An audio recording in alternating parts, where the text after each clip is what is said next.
everyone. I'm going to call this meeting to order at 7:04. Can I get a roll call, roll call, please? Jack Napier. Here. Don Whitworth. Here. And I have Kristen Savage. Here. Katie Newton. Here. Shauna Manthorn. Here. Mark Sherwood. Here. Kim McCormick. Here. Bree Woodworth. Here. And Paula Kane. All right, everyone stand, say the Pledge of Allegiance.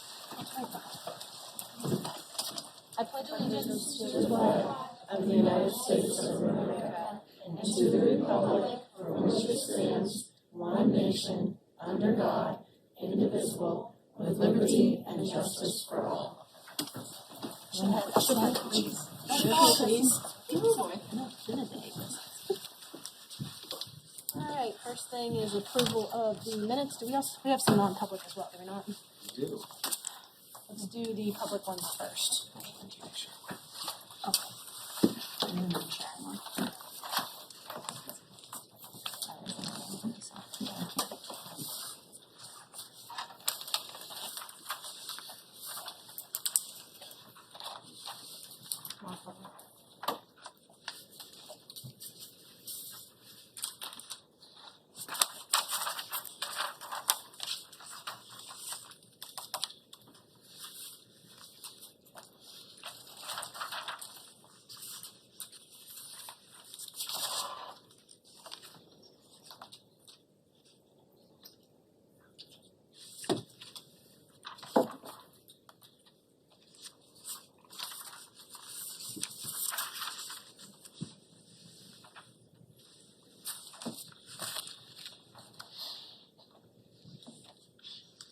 Make a motion to accept the meeting minutes for the October 19th, 2023 school board meeting. A motion to have a second? Second. Second by Don. Any discussion? All those in favor? Opposed and abstain. 701. All right, and then you have a set of you have everyone here, right? 801. I'm so used to this. You have a non-public meeting minutes. All right, okay.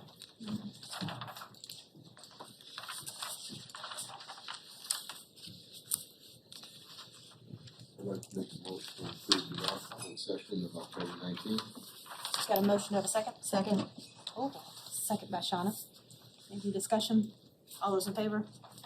Opposed and abstain. 801. And please pass those back.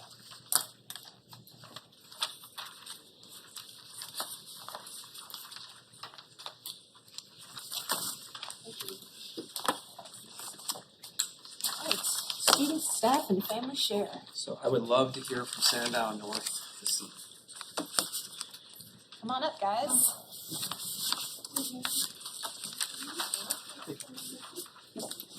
Good evening. My name is Laura Yasek. I'm the principal of Sandown North Elementary, and I am super excited for the opportunity to have our 5th grade students from Sandown North and Ms. Shuda, one of our 5th grade teachers, here to present to you about their student advisory groups. Before we get started, though, I want to thank our parents for allowing this opportunity because I know we have busy schedules, but they are super excited to present, so thank you for your support. All right, would you guys like to introduce yourselves? Sure. Come on, you got it.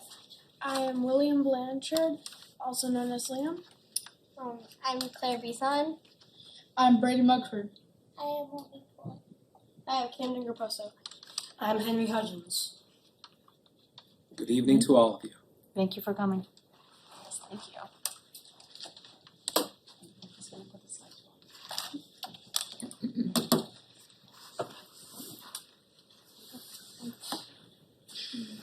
Now you guys are showing off. Here we go. All right, there's our phone. And feel free to ask about the monkeys at the end. They're ready. All right. We have 5 groups where we learn new information and new skills. I learned more skills about sports and football when I was in my advisory. It's a time to have fun with classmates and make new friends. I made a new friend in my advisory.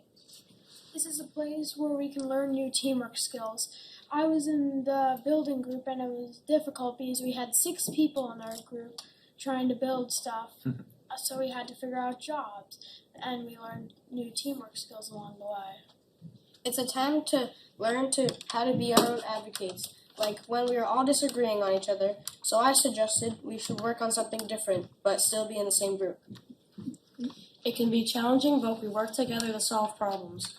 The reason it was challenging for me is because we had too many people in our group, so we broke it up into smaller groups. Experience multiple teaching styles when we work with different 5th grade teachers. We have to practice our presentations. When I was doing my presentation, I was really worried until I started practicing, and it really helped me.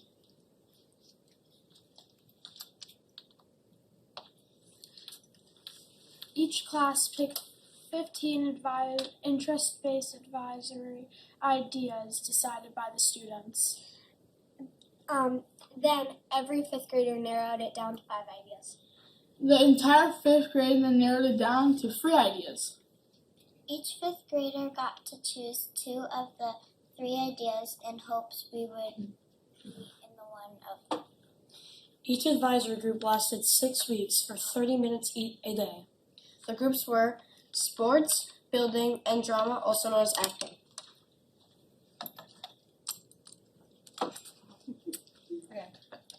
I had a lot of fun, even though we had too many people. we made a whack-a-mole machine using cardboard, plastic screws, tape, staples, and paint. I was also in the whack-a-mole building group where we built this hammer out of cardboard, a bunch of tape, and plastic screws. We also had these little secret places in our builds, like this little box that has a little hole. I'd like to remind them it was a lot of tape. A little too much. A little bit. I am also in the building advisory. I made this cardboard pirate ship. I worked really hard on it, and I will keep it forever.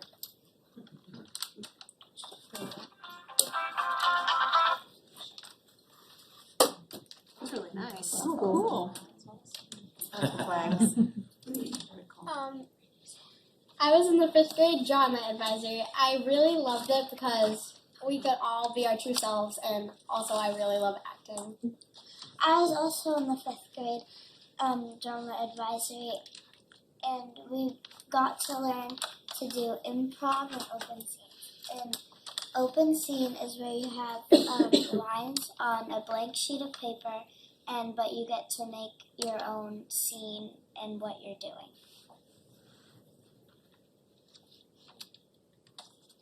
I was in the sports advisory. I made a jersey, a blanket. A blanket is where you can do math stuff and all sorts of other stuff. And we also made a board game, and it was a lot of fun.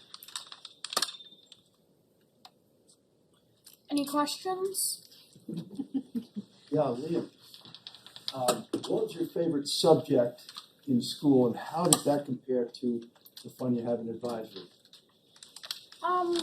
Well, my favorite hobbies and subjects is where I get to build stuff. So when I was in the building advisory, I got to use my creative thinking to help the group and build the whack-a-mole machine.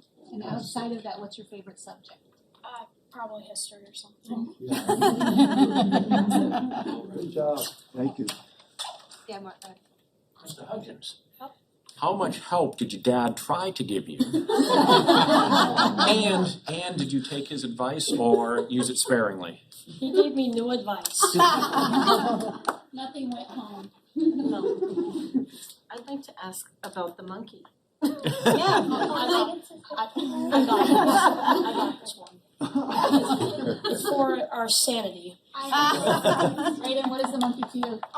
It was just a funny little joke because we had to do something funny because You have to, right? you have to. Yeah, a lot of people listen to You know how monkeys are funny sometimes? We are, like, the whole 5th grade is Are you monkeys or very funny? funny. Both. Funny. We're just a little goofy. It's part of us. It's part of myself. Just a little. I think the monkey photos represent the fun and how like silly we were during all of the advisors. We got to do a bunch of fun stuff, but yet we still stayed on task and even did a few fun and crazy stuff along the way. And this was not planned by the teachers. All the votes came from what they wanted, then we created a Google form and all of fifth grade voted and the top 3 were what we started with. We just actually started our second round of top 3, all from their interests. And the first day that we meet with the students with our groups, we ask them, how do you want this to look? And we have a little bit of input, but they drive it. Is it during the, is it in the beginning of the day? Mm-hmm. That's a great way to We start the day. wanted to tailor it a little more, we're fifth graders and we're almost in middle school, so we wanted to look a little different than the rest of the school and get prepared for that independent learning that's gonna happen in middle school. That's fantastic. That's awesome. This is kind of a question for all of you. Do you feel a little bit more prepared to handle things in life and work as a team together? Nope. Yeah. I love the honesty. That's why we do it all year, right, Helen? So, to the girls that are in drama, are you aware of at the high school? Have you ever heard of the Milkmen? Yeah. I was gonna say, you should watch that because the scene creation and stuff sounds right up your alley, so I think you'd have fun with that and start thinking about clubs in the high I school. think the middle school is starting improv this They year. are too, so there you go. So, nice transition for you. And it was our group last year that when we take them for the end of the year visit to the middle school. Yep. They're the ones that actually were asking questions, and so we tried it at the end of last year for a couple weeks, all that we had left with them, and I said, nope, we're starting that this year, so they get to deal with it. Oh, that's awesome. Mr. Castano will be just- happy to have a. A theater program. I just want to say to all of you sincerely, it is so impressive to have you stand up here, be on TV, and talk to all of us. A lot of us up here still get a little red-faced when we talk in front of other people, and the fact that you're doing it now at your ages, that you're able to do it, this may be one of the more challenging things you've done up until this point of your lives, but the fact that you can do it and you've done it so well, congratulations. You're head and shoulders above most of your peers and a lot of the adults that you see walking around with your ability to do that, so good for you. Good job.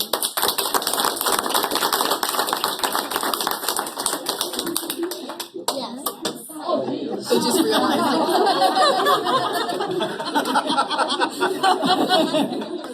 Donna, so I just wanna ask one question. Could you invite us the next time you maybe have an advisory? We'd love to come. Some school board members might love to come check it out. I, first of all, love the drama and things. I'm not a good builder, but I'm always interested in watching other people build, so maybe This we would round, love to drama come. didn't make the top 3. This Oh, round yes, what are the is top 3 this time? Sports again, Okay, and they can't be in the same one. oh, cool, They're building made out again, okay. and what's the third one? Art. Oh. If you need a mole for the whack-a-mole, we might be able to. Just a couple people for you. Thank you guys, and like what Thank Mark you said, so thank you for much. getting up, and you guys were all very well spoken, and we can all hear you very loudly. No one was very soft spoken, so that was great creativity, and we just love hearing about you guys. So thank you again Thank so you much for for coming.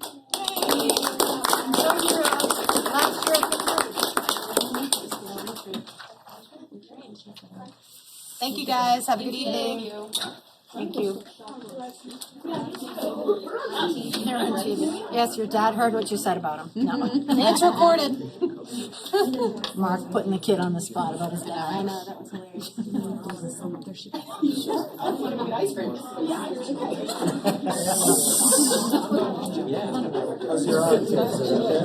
Next, we do have delegates and individuals.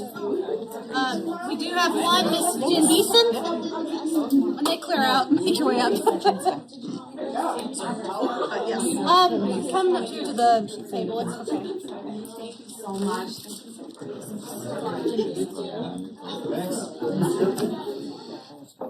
Go ahead. Hi, thanks. I'm Jen Beeson from Sandown. I'm here to switch gears a little. 1 second, would you have them close that door so we can hear her? Thank you.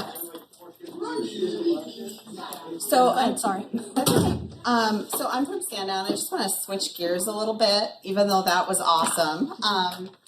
I just wanted to talk about the need for free full day K in our district. It's something that I've been watching for a while. And as we all know that we only have full day kindergarten in Timberlane for people who pay. And because of this, many kids in our district only attend half day kindergarten. So I feel that Timberlane is lagging behind other districts because of this, and it's a detriment to many kids in our district. So the cost for full day K in Timberlane is a financial burden that many families simply can't manage. This sets up inequity from the start for families who pay to send their children to full day K versus those who don't. So I feel that the time has really, it's beyond now. We've really got to get up to speed with being able to offer all kids free full day kindergarten in our district. Just some reasons that we need to provide this. Full day kindergarten not only boosts academic achievement, but also strengthens social and emotional skills, which is a huge need right now. According to the National Education Association, children in full day K show greater reading and math achievement gains compared to those in half day. Full day K can produce long-term educational gains, especially for low-income and minority students. And one study showed that full day kindergarten students received significantly higher basic skills test scores in 3rd, 5th, and 7th grades compared to students who are in only half day or no kindergarten. So I would like to see that this finally become a priority for the district. I'd like to see a committee be established with parent input and a plan to be able to present to the voters in March. And I know that we've visited this many years ago, although not in recent memory that I'm aware of. But I know that there's work that has been done in the past on this, so I'd like to pick up from where that left off and make a plan and make this happen for our kids and our community. Thanks. Thank you. Do you have any other delegates or individuals? This is it. Okay. Could I have a motion to move the 27 minutes remaining to the end of the meeting? So moved. Do you have a second? Second by Shauna. All those in favor? Opposed? And abstain. 9-0-0. All right. Student rep. Hello. And I believe you had a birthday yesterday. Yes. Happy belated birthday. Happy birthday. We have the same one. All right. Anyways, it's great to be back. So we'll get right into it. Sandown Central thanks Kaylee Miller at the high school for making handwriting pieces for the district's youngest learners. The preschool and kindergarten students throughout the district are gearing up to participate in World Nursery Rhyme Week, which starts on November 13th. There will be 2 author visits this month at Sandown North, Ralph Masiello on November 6th and Marty Kelly on November 8th. Sandown North is hosting their first Principal's Coffee Hour this year on Tuesday, November 21st at 9 a.m. The administration from both North and Central will be hosting this event. They look forward to conversations with families from both North and Central. The Halloween parade for Danville on Tuesday afternoon was a big hit. Students showed off their costumes to the staff and several parents who were able to attend. Danville's Student Council successfully planned and hosted a whole school assembly that was focused on bus safety. This was in conjunction with Bus Safety Week earlier in October. They are currently working on a kindness-themed Spirit Week in November. The Atkinson PTA Harvest Festival, held on October 21st, was a huge success. Many families visited, had fun with all the games, activities, food, and prizes. The PTA raised over $6,000 at this event. The Fall 2023 Atkinson Lip Sync is scheduled to be held on Friday, November 17th at the PAC. Students are practicing at home and during recess for this fun event. A thank you to Atkinson Night Owls and PE teacher Jeff Goddard for their support for this community event. The Scholastic Book Fair is happening this week at the Academy. Students are excited to pick up new books and items. Thank you to librarian Jennifer Toth for making this event happen. Pollard had great attendance for their parent-teacher conferences last week. A thank you to the Pollard PTA for providing meals for the staff during parent-teacher conferences. The PTA will be hosting a Bingo for Books event on November 15th, going from 6 to 7:30 at Pollard School. The PTA is still looking for donations of new and gently used books to make this event a success. There is a bin in the Pollard lobby for those who would like to make a donation. Parent-teacher conferences last week at the middle school were a huge success. The middle school managed to have 680 conferences. Orchestra students at the middle school performed at the spooky concert in the park to all middle school students. The students really enjoyed it. The middle school's girl B volleyball team captured the Tri-County Championship on Saturday. Shout out to the players and Coach O'Sullivan for getting the team to the championship game 3 years in a row and winning it this year. Girls varsity soccer at the high school won their Division I semifinal match against Exeter yesterday. The score was 2-1 and the goals were scored by Ann Quinn and Lulu Trisati. The final game will be against Portsmouth on Sunday at 1. The game will be held at Exeter. Some members of the high school student council will be going on a field trip to Waterville, New Hampshire for a state conference next week. And then lastly, there is a after-school academic support offered on Tuesdays and Thursdays in the library at 2:15 for high school students. Thank you.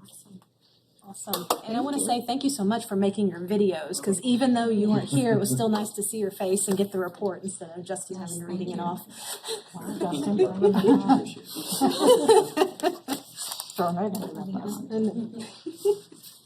All right, current business. First thing on the list, we got some overnight trips. Looks like the high school and the middle school are going to be making some trips possibly to Canada. Good evening. Good evening. In your packets, you should have an executive summary for 2 overnight travel trips. Per school board policy, these have to get approved by you all. These are trips that have happened in the past, both the middle school and the high school. Both trips are with the French language, planning on visiting Canada. I believe they're about 3 days in length.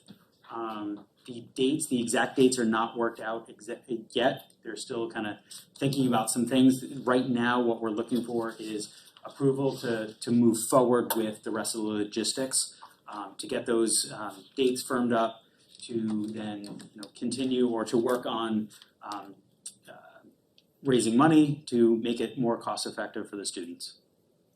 These used to happen before COVID, and the kids absolutely loved them. They were always a great success, and we always heard wonderful stories. So I'm going to make a motion to approve his request to start moving forward for these trips. My daughter did it, and it was fantastic, and Todd chaperoned, and I'd love to see this come back. Second that. So Preston made the motion, but I think 2 of you I seconded. think all 3 of us do. Jim seconded it. I don't think the motion's going to pass. I don't know. I went on this trip as a student here in the district. Fantastic. So is there any other questions though? It looks like the high school is going to go to Quebec City and the middle school is going to be going to Montreal, correct? Correct. Okay, any other discussion? Yep, Jack. What's the ratio of student to chaperones? Believe it's going to be about 7 or 8 to 1. Alright. Oh, it does, okay. Just, it's always a concern of mine, safety. Bree, is it single room overnight? I'm not positive whether it's single room. I know in the past, the middle school trip had stayed in a hostel. I believe this year they are planning on staying in a hotel. I don't know if it is single room or double. I can find that out for you. With a lot of our trips, when you do more than one kid in a room, it's obviously bringing the cost down. And I believe in other trips that we have allowed families to pay more to then have a single room for their child. But I can find that out for you, what the plan is using this company for these trips, whether it is single or double occupancy. Yes, please. Any other questions, Jack? Yeah, so you say that they're gonna offset cost by doing fundraisers. Can you post somewhere what those fundraisers are so people can, or, once you find, I don't know if you know or you don't know, but Yes, I can make sure everybody knows. work through social media and use Mr. Zanello to kind of put information, So usually I'll post it on social media or the school website or the community bulletin board. Any fundraiser that we're doing is usually on those things, so people can always find them, but. Okay, any more questions? All those in favor? Opposed? And abstained? 9-0-0. Thank you very much. Thank you. Alright. In-school support specialist is a title change. Fran's not with us tonight, so I'm happy to speak on her behalf. This was a position that came to light last year. We went ahead and posted for it, and what we have found since posting was that our hope was to hire a certified teacher to move through this position. Of the 4 candidates that we had, none of them had certification, but we certainly found a highly qualified candidate. The trouble with the position not being recognized by the Department of Education is that there is no pathway to certification for a position that they don't recognize. So as the initial plan was to hire somebody, put them on a site-based plan and train them up, there is no site-based plan to write for these people. So the request is to keep the job description exactly the same. We feel like we got a highly qualified candidate who is studying to be an educator in the area that we think is going to most be leveraged in this position, and we're simply just looking to change the title from teacher to specialist to more accurately reflect kind of where that position is going to be. It'll be a non-affiliated position. There's no desire to change the initial outcome and job description of that individual and what they'll be doing with our kids in schools. Great. Later on, it says that you might change it back if needed. Why can't you just leave it at specialist? We always could, but if we get to the point where we do have a certified person, it wouldn't matter, just the nomenclature and the title about how we refer to them to be teacher. Any other questions? Could I get a motion to approve the title change? Can I get a second? Second it. Motion by Shawna, seconded by Kristen. Any other discussion? All those in favor? Opposed? And abstained? Fran, thanks you. Yes. The Stronger Connections Grant. Hello. Hello. Ken, that's a very nice jacket. Very nice. Yes. That's great. That's a classic. I got many compliments today, I'll just say. Justin made me do Do I it. look good today? I just usually dress like a buck. I'm sorry, my mic's not working. So in your packet, you'll find an executive summary on the request for waiving policy, is it DJE? I'm sorry. DJE. Bidding policy regarding a bid for the Stronger Connections Grant. And the reasons for this are, as laid out in your executive summary, is that we've dealt with this one company since the inception of our video surveillance installation. This company is called E&E of New Hampshire, and they are intimately familiar with the buildings, our system and setup, and there's concerns around the timeline of this grant. It needs to be completed by December 19th. So if we were to actually bid this out and bring in another company, my concern is the timeliness of getting this done. I'm concerned about a company coming in and learning if you think about Pollard, Atkinson Academy, among other older schools, think about running a wire from point A to point B in those schools. It's not easy. The company we've been dealing with has been doing this for years. They know the pathways. So I feel like they're very confident on getting this done in time. There's also concerns around the security around bringing more entities to learn our systems and our setup around that. So the request tonight is to waive policy on DJE for bidding. This is 100% granted, fund granted project, by the way. This is no taxpayer money or anything like that. This is Stronger Connections, a federal grant that's being administered by the federal government. Jack? Yeah, I'd like to make a motion to waive the policy so you can move forward. I'll second it. Motion's been made by Jack, seconded by Kristen. Any other questions for Ken? All those in favor? Opposed? And abstained. Thank you, sir. Thank you. Speaking of, the next thing is policies. Right, we have one for a second read, policy KCD, public gifts and donations. Nothing has changed from the previous time. And again, the changes from the first read, where changes reflect the 2023 passage of HB 207, which increases the amount of unanticipated revenue the school board may accept without a need for a 7-day notice and public hearing. Again, nothing has changed since the first read. Does anybody have any questions?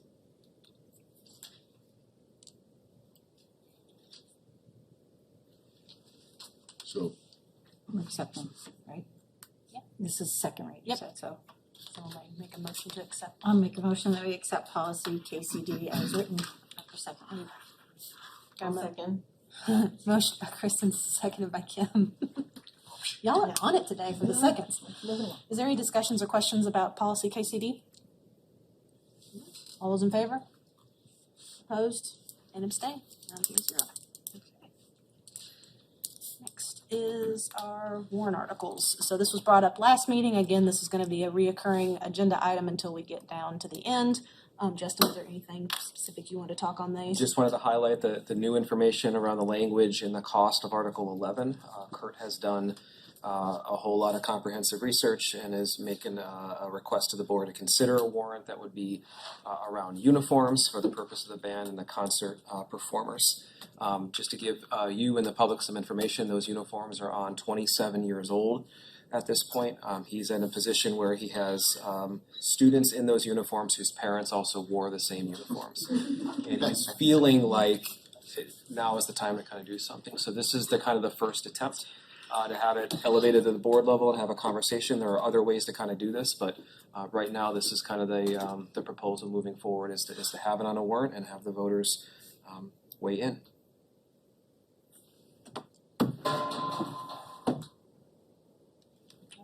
How come it's not just part of the budget process? Yes, that's what I was gonna ask. It very well could be. I think there's a whole lot of effort to be cognizant of that side of things.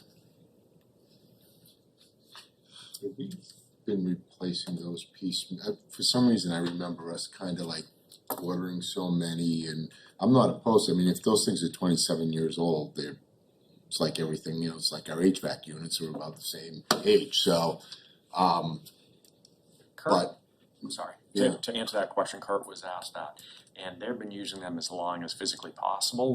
The existing uniforms are no longer being manufactured, so as they were, some of them were turning to rags, they simply did not have enough uniforms, enough sizes, so they made percussion, they ordered, piecemeal percussion. That's why the percussionists are all in black, as opposed to everybody else, just to extend the life of the uniform. So at this stage, it's kind of a complete turnover. And if you have 80 kids participating, you can't just get 80 sizes because kids come in different sizes, lengths, and everything else. So he's been extraordinarily cognizant. Has tried to roll it out in a cadence so that it didn't hit all at once. But at this stage, we can read your newspaper through. It may be time to. I think I've been here since 1980. This would only be the second time I think we've gotten new uniforms for the band. Since 1980, yeah, this is, yeah. I actually applaud the fact that they tried to put this on a warrant article to that whole topic of where does it belong in the budget or it makes me lean more towards doing whatever we can to support that effort. My only comment on this is that I think eventually this should be a budget thing, and instead of you doing it all at once, there should be a rotation. So you're not having to replace them all at the same time. It's this batch is this time, this batch is, so it's not a. I'm wondering, Maria, could they do something, not saying for this cycle, but in the future, some sort of a reserve fund where we put so much away, like the towns do it for, put 10,000 away every year to build up so that in 10, 15, whatever years, because I'm sure the uniforms now are probably not going to be made as well as uniforms past either, so we're probably going to have to replace them sooner, but can we do something like that where you put so much, or we do a warrant article every year for 5,000 to be put into this for the idea of building that up to have something? I think it will have to be in a warrant article because, as you know, our budgets are annual, and unless you encumber with a specific contract, you cannot encumber funds for a reason that you don't have a signed contract for. So one of my questions might be with this warrant article, if down the road we go the route of the warrant article, do we do this, but do we also do an alternative that if this doesn't pass, are the people in agreement to put X in the in an account, you know, a lower amount, you know, say $10,000 to be used towards band uniform purchases as needed, and then every year, you know, I done. see the numbers Something. growing, again, in the music department. Yeah. And so there's That's going, 100% accurate. you're going to have an increased, number needed year to year to year. Yeah. At some point when those numbers hit, you know, the high school. So there has to be a mechanism for, you know, affording more and then replacing those things that are Yeah. damaged. And so, and I'm not sure if that's been done through, Performing Arts Center and, you know, their gate receipts, et cetera, over time, or if it's, you know, but we have tried to make sure the kids are marching in, you know, things that are okay, you know. But to Kristen's point though, like what she stated about getting it to where the tax people, they put so much back every year, that way they don't have to wait. So we're not getting a $150,000 warrant article in Right, so that way 8 they can years for a continue whole to bunch of replace new as needed. uniforms. Jack? Yeah, so one of the things I see with this is if we buy all new uniforms, they all become 27 years old again in 27 years. And too bad there wasn't, and I'm not a uniform guy, I don't pretend to be a band uniform guy, but too bad there wasn't a way we could graduate the uniforms in and space it out. So, and I almost think it's impossible to do. Yeah, because they stop manufacturing the same styles after a couple of years, that's what Kurt was saying. That's one, yeah. Yeah, so you rip a knee and you can't So get the you same gotta one kind of back do yet. it all at once. They won't be doing the same exact use, but we're trying to get something that's more currently, you know, Yes. popular and effective for, you know, the way they're. Bree, and then Kristen. So I know that for other operating budgets, we've done a one-time cost item. Why can't this fall into that? Good point.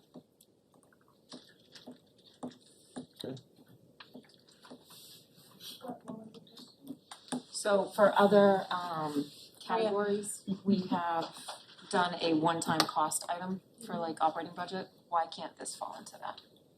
The question, Kurt actually has the question, and he felt because it was $100,000, it was a significant amount to increase his budget by that amount in 1 year. So he proposed to have it in a special warrant article because it's a significant amount out of his budget. So he didn't feel comfortable requesting $100,000 on his music budget for that one purpose.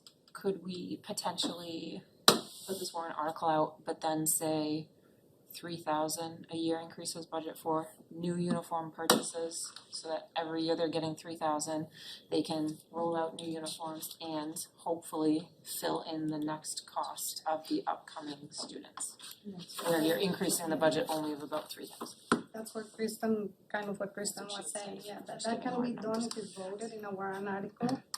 To that point, I mean, if these uniforms are 27 years old, we will have another 27 years before, or hopefully 20 years to replace this uniform. So it's $100,000, but it's $100,000 that hasn't happened in 27 years. So it is a lot of money, but when you cost it out for 27 years, it's not. Kristen? The thing, if you put it in the budget, then it has to be spent. So he might not have to do the 3,000, you know, it doesn't have to be spent. I don't want the wording to come out, but if he doesn't have to buy the uniforms that year, then the money's in the budget for something he really didn't need if we do that. But if we do the warrant article and ask people to put X amount in, and he decides he doesn't have to buy them that year, we can just carry it over. So then we could have that fund just available. So, because I'm assuming, and kudos to, like you said, they went with a percussion and all black, which is a way to extend the life of him and do that. So but if that money was sitting in a savings account for that purpose, and I'm assuming the chorus and the choir uniform, those all pretty much have to be done too. So that was my idea of the warrant article, to do something like that, to have those funds available so that they can do them as they need to, for that purpose. But So what he did last year, his proposal for the budget was to put on hold the replacement of some of the instruments. He has like a cycle where he replaces instruments. And last year he proposed to put on hold the replacement of the instruments to buy the chorus uniforms. So he spent $20,000 in those uniforms last year out of his operating budget, and put on hold something else in his budget. So his budget didn't really increase. It was a one-time, but it was $20,000. It wasn't $100,000. Kind of Jack. a question for Maria. I did catch a little bit of the budget committee meeting the other day. You spoke very highly of how he manages his resources? Extremely well. Yeah. He has taken the time to learn and understand his budget. He is extremely careful with every dollar that he spends. He is strategized. He has a very good schedule of, like I said, a replacement schedule, maintenance schedule. So he's, I will say, probably one of the best people here regarding his budget. He's really conscious. Okay. Paul. And I don't know, Justin or Maria, if you know, is there, you said, and Dunn, you said that music participation is growing.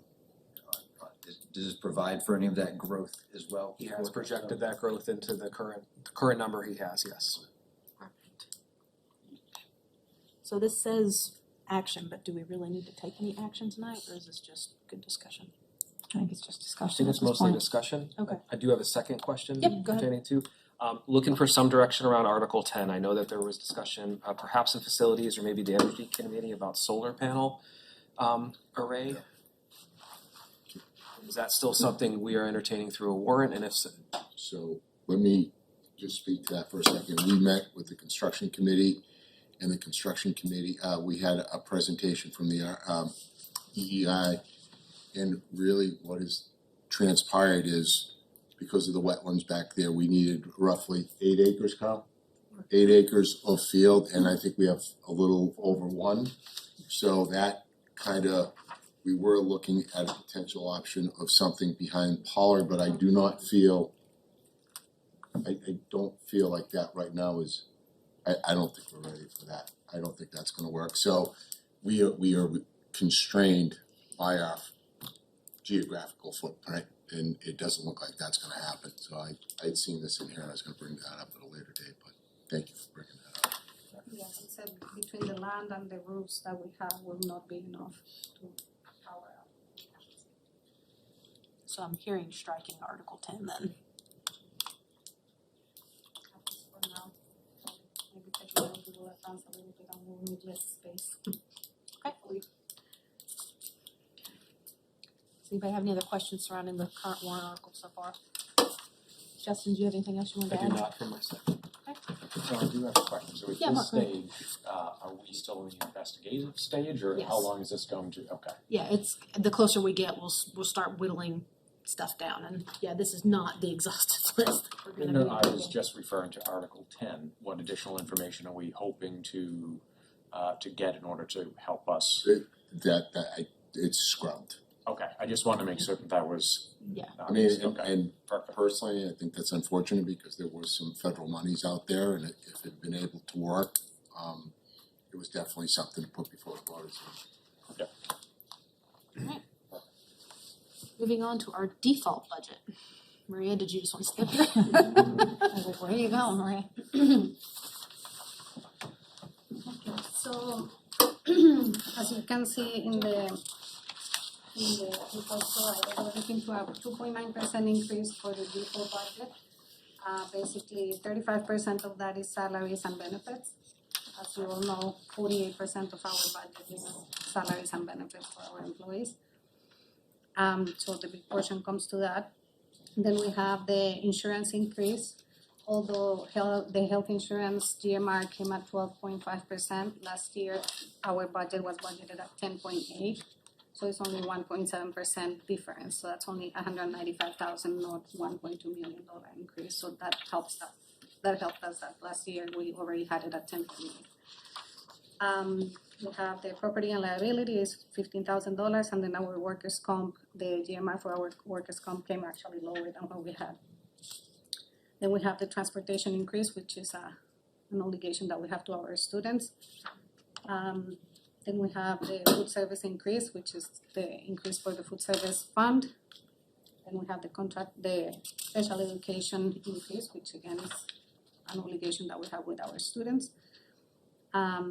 Increase in district-wide professional services, so under this category are things like the increase for our SRO, the increase for multi-year contracts that we have for professional services that we have contractual agreements with for those. And then the two last lines are a one-time item that in the facilities budget, we have $50,000 for a replacement of a vehicle, so that's a one-time item, so I take it out. And then the $40,000 is for when I combine all the new equipment and the information access fees and all that. That's approximately what it comes to be for all the things that were one time. So we're looking at a 2.9% increase. What was that 40,000 inclusive of again? I'm sorry, I didn't catch that. That is all the new equipment and the information access fees, the software and new equipment that Okay, are okay, one-time purchases. So like, for example, if we bought iPads, we spent $10,000 in iPads, but it was a one-time purchase. Understood. And all the ins and outs for that net out to about 40,000.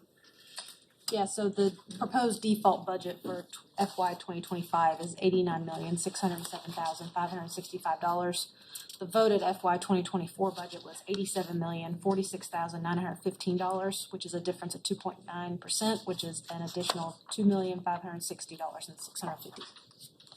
$2,560,650. And like Maria stated, the big increase is to salaries and benefits, which is 35%. Of that, on a 35% increase. Yes. Of the increase. I got tongue tied, thank you, Mark. Just don't want Facebook to blow up. Does anybody have any questions for Maria? I'll give you all a minute to look and see. This is fantastic, by the way, whoever put this together. Thank you. I tried to do it line by line so you guys Yeah. can see exactly what. It's very helpful, thank you, Maria. It'll take a while to digest, but thank you, this is, And if you have any questions on the other day, you all know that you can reach out. I'm happy to answer any questions. Bree, are you poised to ask a question? Just trying to understand, because those are great pictures.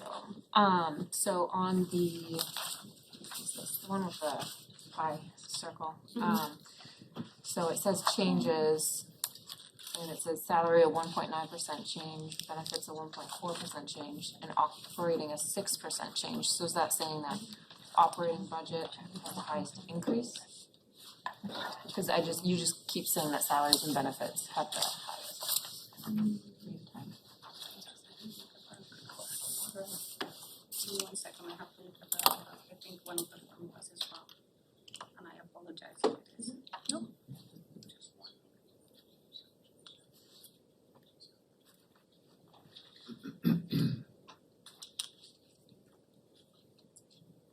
Real quick, while Maria's looking that up, it says action, but I feel like we don't have to vote on this tonight. We can digest it and vote on it. Yeah, you can. Okay. If you need time, yeah, you can. Okay. So I would suggest that we don't take action on it tonight. We've got it, digest it, and then maybe vote on it next meeting. When do you need that number from, Maria? I'm sorry. When do you need that, On the warrants part. that number? Yeah, I think we have plenty of time.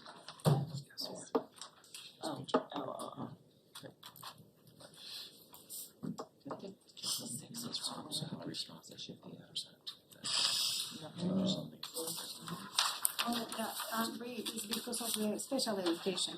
So 35% is the salaries, but if you look down, the $1 million for special education, that's 41%. So that goes into operating expenses, not salary expenses. okay. I just asked that, thank you for clarifying. So if we had maybe filled some of those special education in our paid, if it was a little higher pay, we probably saved money on that. Yeah, I mean, as you all know, Kelly is in a very tough position where she can't fill these positions and she has to provide the services, so it's a very complicated situation. It's nobody's fault, it's in nobody's hands, but Kelly is just against the wall that needs to provide the services and can't find the people.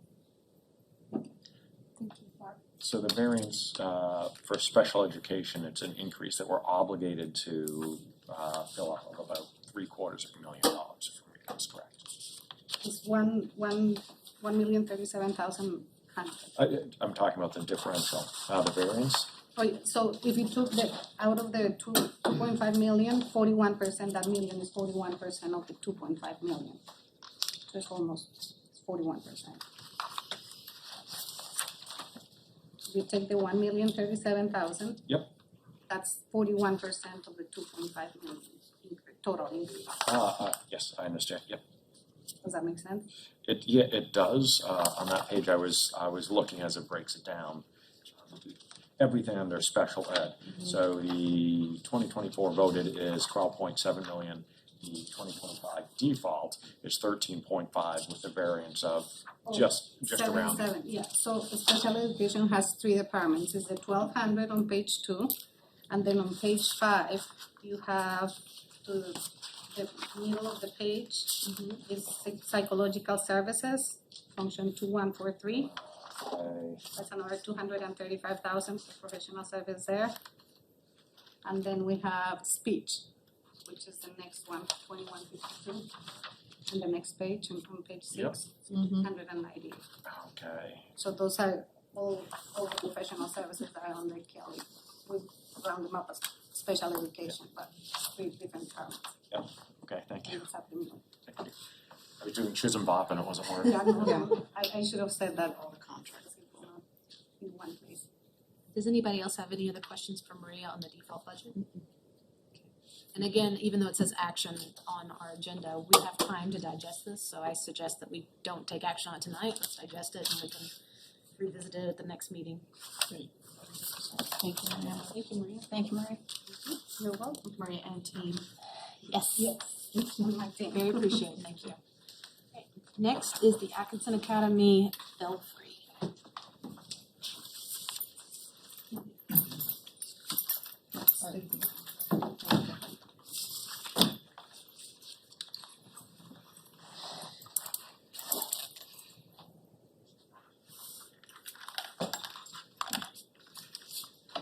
Good evening, everyone. Good evening, Cole. So as you know, we have done an extensive report on the Atkinson Belfry system as part of our EEI's lease program. And one thing they found out that the structure below the belfry is in dire need of some serious repairs. We've broken it out into 3 sections. The first 2 are pretty much to take care of the structural deficiencies. Phase 1, which is just the repairs to the original structural repairs, is $175,490. And phase 2 would be to add some additional steel truss bolstering underneath for $54,280. We're asking to move this forward as part of the lease program, right? As part of the lease program. And then as for phase 3, which would be the Belfry Tower repairs themselves, which would be $571,205. EEI is gonna apply for an LCHIPS grant, which is a New Hampshire-based local communities, I can't forget the name, hold on, I got it. And a community heritage investment program. Right, there you go. So, and they will give a matching grant of 50% to a winning grant, and which would help pay for that, and then it would be asked that we paid for it out of the capital improvement money. The reason why we're suggesting to go that route is because, well, first, the structural damage is significant enough that we need to take care of it. And then the grant, the applications go in March, and they don't give awards until October of next year. So we are planning to apply in March, but we won't hear back until October. So a year from now, October or November, will be another year without it.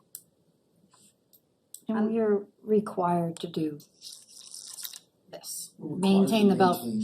Yes, I mean, just, I don't want people thinking we're randomly doing something cosmetic for the fun of it. Yeah, it's I mean, we are required to maintain that structure the way it is. per the articles of agreement. So, per the articles of agreement. Yeah, I was just gonna bring up the fact of the articles of agreement. Maria, the only concern that I had was from a legal standpoint. We talk about if it's a work in progress, will we still be eligible for the grant if we start doing the first 2 phases prior to applying for the grant? That's what the gentleman that did the presentation, he said absolutely He yes. said that that's not a Yes, problem, okay? especially because it's a structural and the outside of the project. Yeah, especially the way they have it broken down, so like, it's the first two phases, the way, like, again, it's for structural repairs and then the truss bolstering, so they could go for the grant and say, we're just gonna do the Belfry Tower repairs, cause that's not in the budget, so that's So fine. what I would, when do you think you're gonna start this, Carl? I would have to say probably next summer. Okay. Would be the first two phases, and then the other phase wouldn't be approved until October or November. I think everyone, whether it be construction committee, EI, you guys, us, everyone agrees that those first two phases are crucial. It really is deteriorating at a fairly rapid rate, and I've always thought it leaned a little bit, but, right? It does. And the one thing I want everyone to be cognizant of is once you get into something like that, a renovation, there are times things grow exponentially, like the roof, like if anyone goes up there and looks at the interior walls that are old-fashioned plaster, you never know what's gonna come about, but I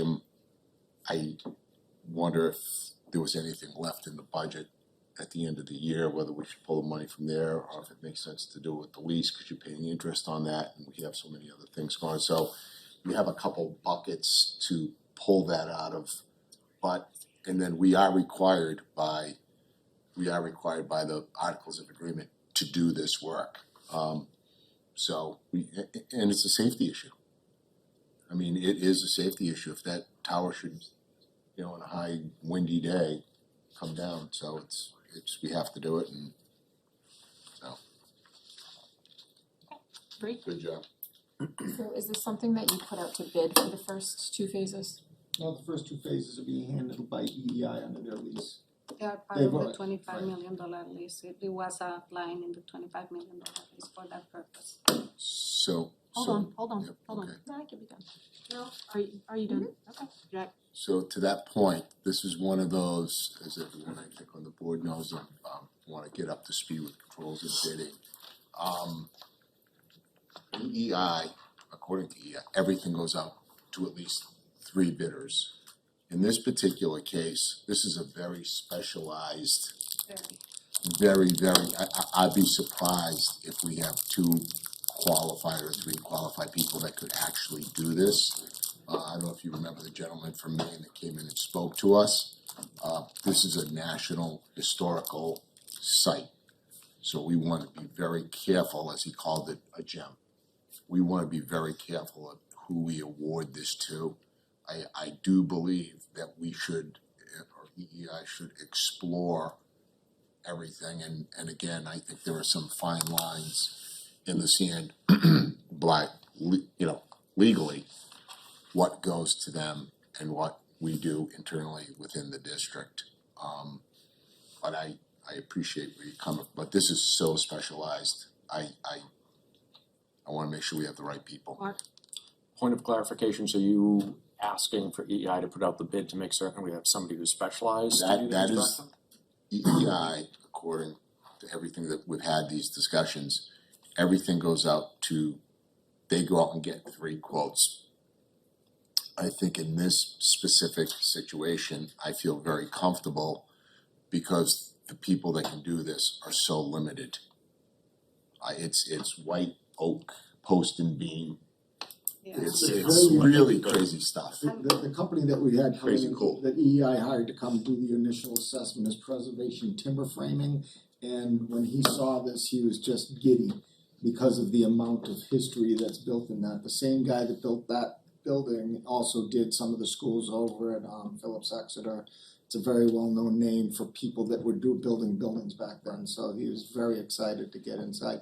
And you can tell by the way things are put together in there who did it. That's why it's just, this guy's the guy that So a knows question, and it may or may not dovetail with Jack, so that's who it is that we are using? Yes. Would we have the ability to contract with them directly, or do we have to contract through EEI in order to get them to do it? I'm uncertain with the flow. we would use EEI, they would be our construction management firm Okay. to run this process. And you're comfortable with who it is they chose from everything? You guys Yeah, the report that they gave us, I think it was immaculate. I mean, the guy was very knowledgeable, extremely knowledgeable. He explained to us how everything was, he had diagrams of how everything is put Pictures right up together. inside. If you ever wanna look at this, No, you showed me that before, and you know, Jack as well had spoken highly about his The other thing expertise. is, it's a historic building, Yep. so we Okay. have to preserve it. Go ahead, Jack. I would still like to have, in this specific case, EEI go through the due diligence of reaching out and getting quotes, just for total transparency. I think we need to do that, that's the process that I believe is written in their contract. And it is just good form to do that. But I was endeared with the gentleman that came in and spoke to us, but that should put my emotions aside for 1 minute and deal with the fiscal end of it, but I will be hard pressed to think that would change. I think they'd have a hard pressed time trying to find somebody. They actually had another company that was gonna do an inspection for us, and they just couldn't touch it, so that's when they got this recommendation and went with this company.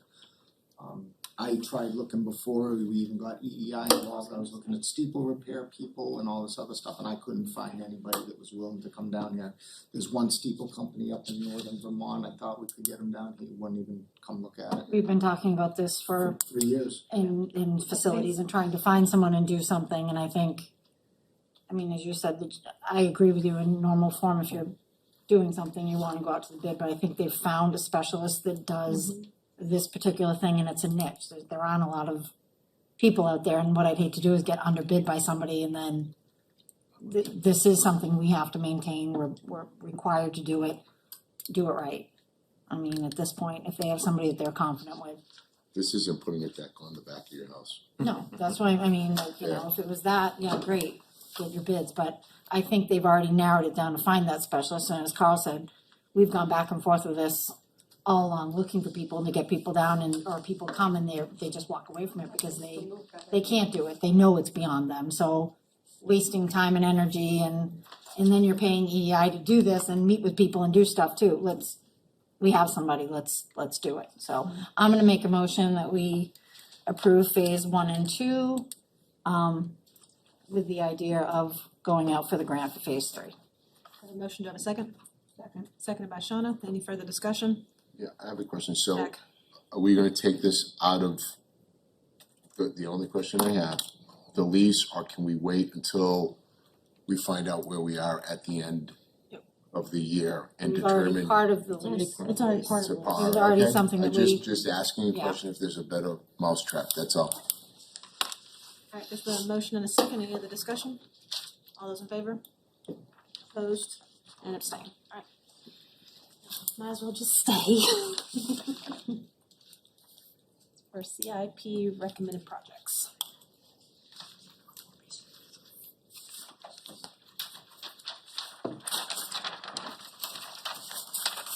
So,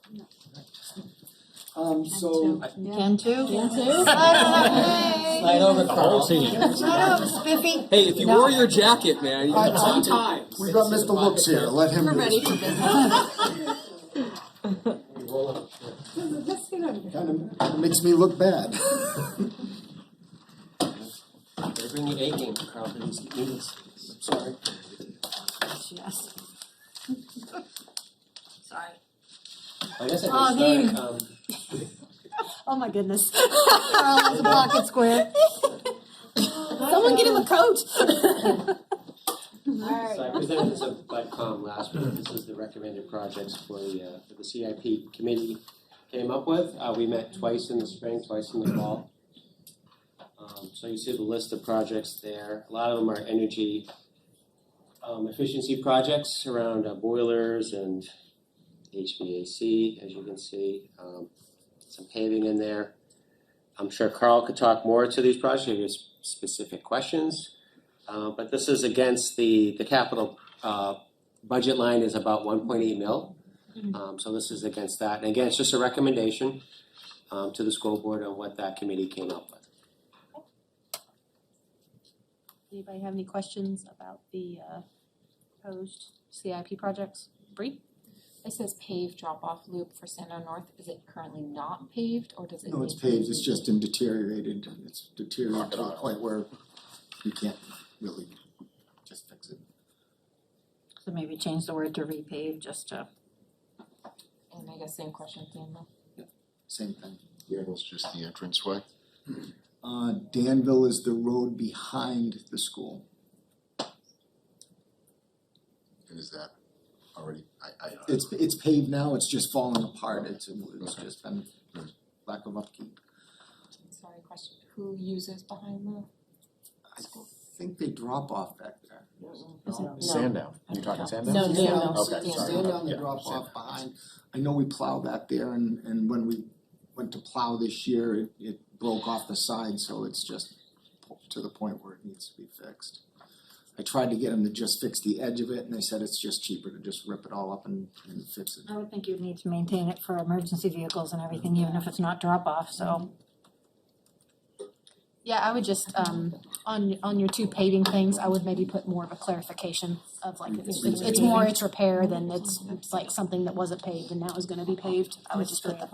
So in the middle school, just so you know, is the far side of it, we tried doing the crack sealing and it looks just like an alligator's back. There's so many cracks over there that it's just beyond repaired over there, so we wanna rip that whole half of the side of the building up and repave that area.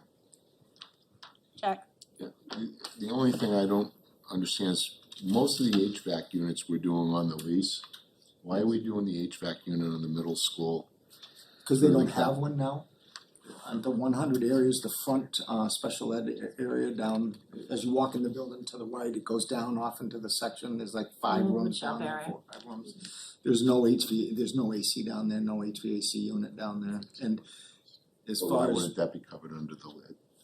I'm not questioning whether we need one or not, I'm just questioning why that, because we're doing everything else HVAC on the lease. Well, that wasn't ever on their list because they're replacing units, they're not adding new, this is adding a new, so I'm trying to get it added as part of that. Does it qualify?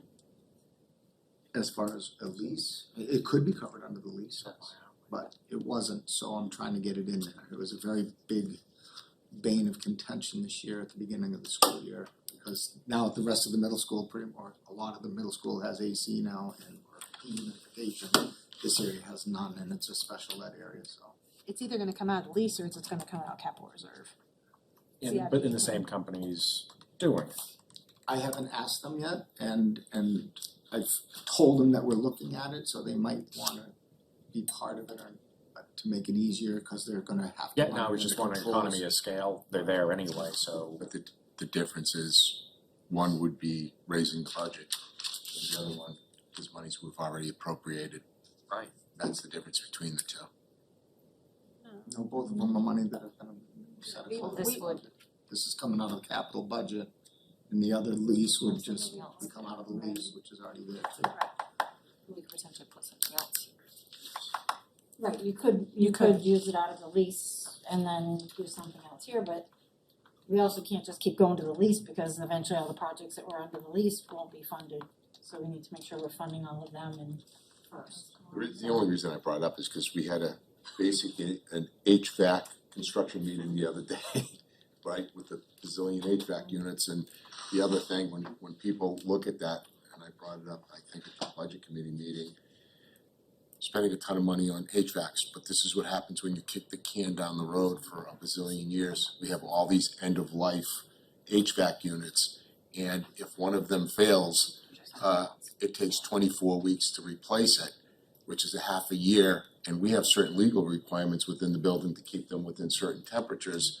So it would really be kind of catastrophic if we lost one of those dated units. So it pains me to be spending all this money on stuff that goes on the roof instead of on things in the classroom.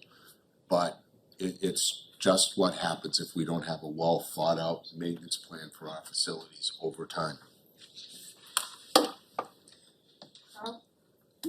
Yes, ma'am. The locker room updates at the middle school.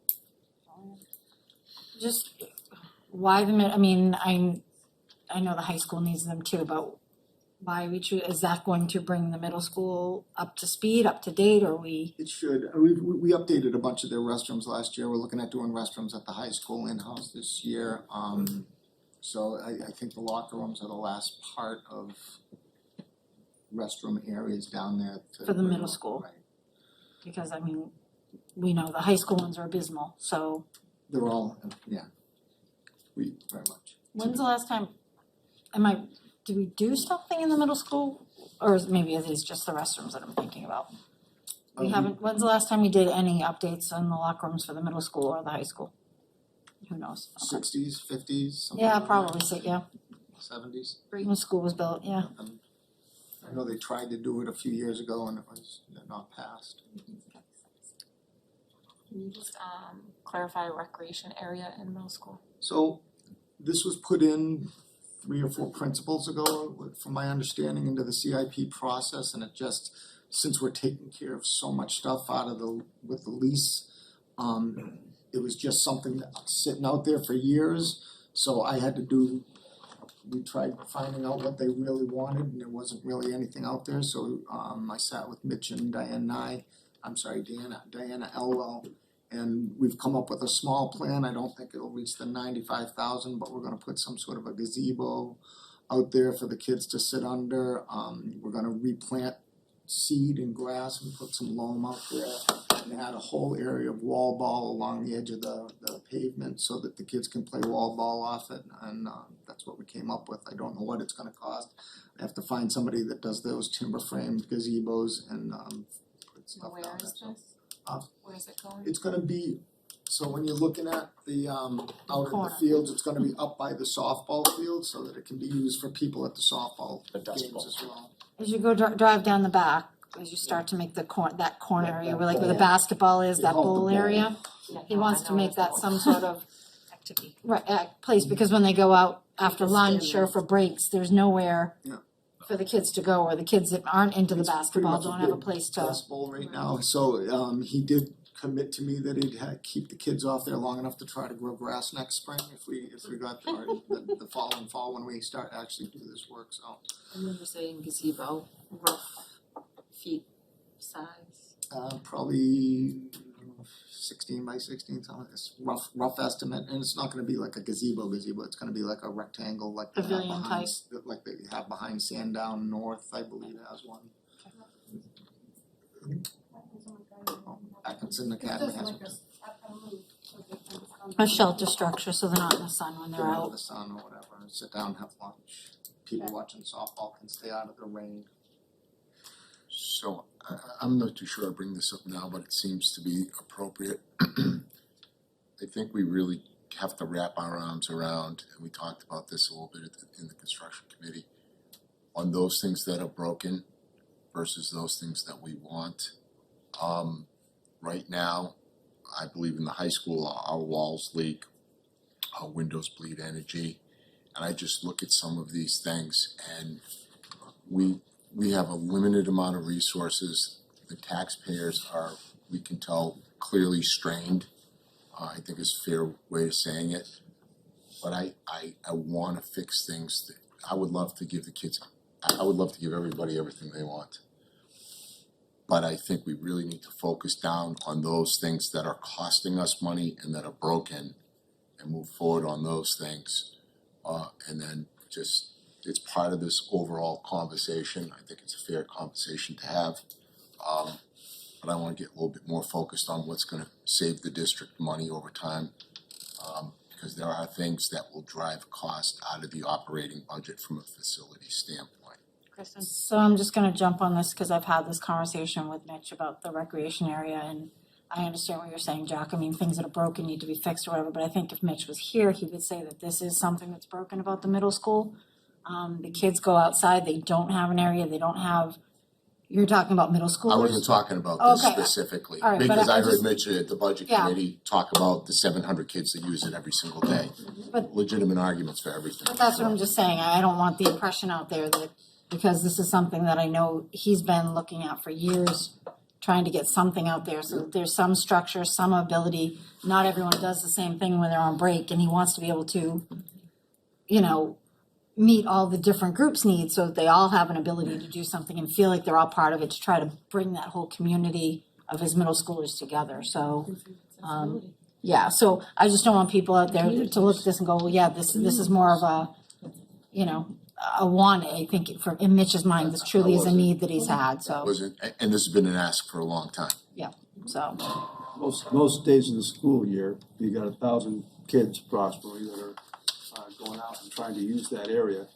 And between, you know, the weather, the fact that it's overused in a lot of ways, and the condition of what's there, you know, it makes it a mess, and it, you know, bring that right into the building later. There's a lot that, you know, needs to be addressed there, so it's not just a little problem of, you know, a recreational spot. It's an area they use for PE. It's an area they use for every day for the lunch periods. What do they do when it's bad weather? I don't even know where they. Same place. A lot of kids dress for the weather and go out. Can we come up with a different name for it? Because it's not, I mean, it is partially recreation, but seriously, I mean, if somebody looks at that and that's what they're gonna think. And I think there's more of an outdoor learning center concept that I think he wants to pursue with that. And I think an outdoor classroom idea, so perhaps think of it that way and maybe ask Mitch if he has a different name. It might. As you wish. That's an extraordinarily good Yes. point. Is that people aren't Agree. watching this and they just see a line item, you know, That says $100,000 for rec area? Come on now. Right, so Yeah, so if your it's point an is very outdoor well taken. classroom or something. We're not talking Pac-Man or Donkey Kong. Yeah, Right. right. So we do that here. That song just went through my head. But to Jack's point, we'd like to follow up on, you know, the problems at the high school regarding just the amount of heat we lose through these old windows and walls. You know, it's like so cost effective to do the work that you would be immediately, you know, saving a lot of money that right now we're trying to heat things that can't keep the heat. So, you know, I don't know if you have a detail on that, but that was something that's been pushed back for decades, that work. We did look at the cost of that. It was around $2.5 million to replace the windows, to get them up to, put some insulation in there. Cause it's all storefront and with call wall and everything up on top, so. Right. It's an expense, and it's just didn't make this cut of the lease. If we lose the HVAC, we can't have school. If the windows are letting money out, then It's a sad state of affairs. I get you on that. It's gonna be on there at some point. That was one question. And then oil burners conversion to propane, is that just propane is cheaper, easier to find? Is the oil It's a burner? lot cheaper to run and cleaner. Okay. And is the oil burner on its last leg, or are we We just have two boilers at Sandown North. One of them is in a fairly new condition where it's probably just gonna change a burner. The other one is aged, probably, I'd say late 90s, maybe 2000, when they put it in. So it's an original to the building, so it's there. You can see it when you walk in, but one is brand new and the other one is not. looks like it works and one not so much. So is just one being converted and the I other? think they would replace one and convert the other. I'm not sure. I'd have to talk to them about what the design was for that. I don't have that. Mark, and then Jack, did you have a comment? Just circling back to what Don had said, do you, and I know from taking the tours, probably 4 years ago was my first time, it was during a cold snap and there was actually ice on the inside of the windows. Do you foresee that as a project that would rise to the top next year for your pecking list? Well, the lease is pretty much spelled out for the next 3 to 4 years. It would be in the next round of lease if we went for another round of lease in the next warrant article. It's not on. It It's not wasn't on the as card. part of this. Again, roofs, HVAC are my main, and boilers are my main concern right now, because if you lose those, you can't have school. Understood, and I don't think So- anybody, So then and that once we accounts get for- all that stuff, then we can start working on the energy efficiency. and that accounts for about 9 million, if my memory serves, and generally it doesn't, so please correct me if I'm wrong, but I think that accounts for about 9 million of the 25. So just next year is 9 million. Right. And then we had, 3 million out of the lease this year. Then we have other buildings in the years after that, we have Danville still that we, we did the boilers at Danville, HVAC up there, You know. HVAC. We're doing Atkinson's HVAC, we got Pollard that we haven't touched yet. So we got a lot of other stuff to do. Okay. So just for clarification, on your kind of prioritizing the list, windows do not fall within that, what we have. They're not the first, not it would be the next level. Then we You're can saying the start- next level being another warrant article lease for, okay, just one clarification. Alright, Jack has last comment, So but Kristen after Jack, and then Kristen has last. it's the school board who determines what gets put on into the lease and what doesn't make the lease. And all I'm gonna say to this, and this is very simple, the windows are broken, the walls there are broken, they're leaking really. We're blowing a ton of energy out those windows, I don't care what anyone says. Now, we did talk to the architect, and the architect gave us a breakdown. You have the courtyards, you have the windows in the classrooms, and you have the back section along the back of the school where those are newer windows. I think they're about 10 years old. So those could be, we could do those things in phases. He's gonna come to us with some recommendations. In the interim, there are other things we can do to expedite that. There is no more important thing, in my humble opinion, it's just my opinion, than those windows and those walls because the walls leaking are an issue. Things are only gonna get worse inside, things like mold, things like, destruction of water.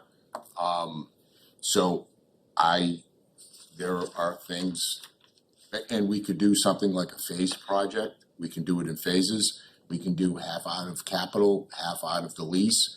There are all kinds of creative ways that we can get that work done, but we spent a lot of money putting in new boilers, doing a lot of things to make our mechanicals efficient and effective, and we're just gonna blow it out the windows. I Okay, find Kristen, them hard pressed. The line item on the repair walls for Danville and Sandown, 211. Do we have a breakdown for how much for each school? I do somewhere on here. I'd just be curious to know what's for Danville and what's for Sandown Central, please. Thank you. And I think the majority was Danville. I don't have the numbers on them. Maybe just down the road, if we can like update those couple of things we talk about with the paving and a new word for the recreation area and perhaps break that number down, that would be great. do you have any other comment on the CIP? yeah, I do on the CMUs. That would kind of go to the bottom of my list of all the things we have to do. I'm not saying it doesn't have to get done. Danville is in a little bit tougher shape than Sandown Central, although I haven't been inside the building. But those walls, we spent a lot of money testing them to see if they were structurally sound. They are structurally sound. In my opinion, they are not broken. Are they unsightly? Yes. Are there a couple, probably about 7-8 block that need to be replaced in Danville? Yes. But they are very structurally sound, and that was our first concern. That's why we did those tests, because some other engineering firm had left that doubt in people's minds. And that's what the study showed, that's what the experts say. And I think if you ask the engineers and the architects how long those walls will last, you won't get a straight answer. And I can probably tell you well over 50, 60 years. Now, should they be addressed? At some point, yeah, but I think the buildings leaking, the high school leaking water is a more pressing issue than the superficial cracking on the face of the blocks, although that is not the case at Danville, it's a little different. Katie, So, yeah, sorry. no, go ahead. Who's on the CIP committee? Are you on? You are. And you two are on it. Yeah, it's a mix of administrators, Sous school chef. board members and community members. Okay. It's a And good board. this is all hashed out before it's even come here at length at all your committee meetings. So again, to Kim's point, this committee has hashed it out, and this is what they are proposing to us. So do we want to make a motion to approve it, or I think we've discussed, so it's time to make action on it. I don't even think it's gonna be approved. These are just recommendations. You need approval? You need approval today?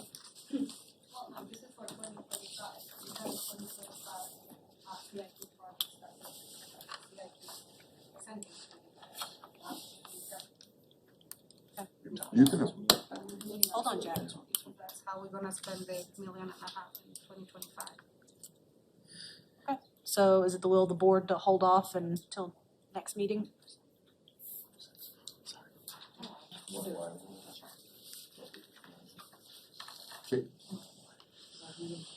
Then we don't need to take action, right, at this point? No, Maria says we have to approve this list.